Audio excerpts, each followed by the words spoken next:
Thara highway પર dumper ટ્રેલરની જોરદાર ટક્કર, ચાલકનું ઘટના સ્થળે જ મોત.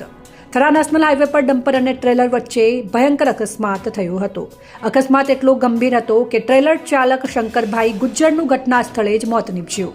સીસીટીવીમાં સ્પષ્ટ જોવા મળે છે કે ડમ્પર ચાલક અચાનક રોડ વચ્ચે વાહન ઊભું રાખે છે. પાછળથી પૂર ઝડપે આવતા ટ્રેલરનો સ્ટેરિંગ પરથી કાબુ છૂટે છે અને ધડાકાભેર ડમ્પર સાથે અથડાઈ જાય છે. ટક્કર બાદ ચાલક કેબિનમાં બુરી રીતે ફસાઈ ગયો હતો. સ્થાનિક લોકો અને પોલીસે ઘણી મહેનત કર્યા બાદ પણ બહાર કાઢવામાં મુશ્કેલી પડી. અંતે જેસીબી અને ક્રેનની મદદથી મૃતદેહ બહાર કાઢવામાં આવ્યો.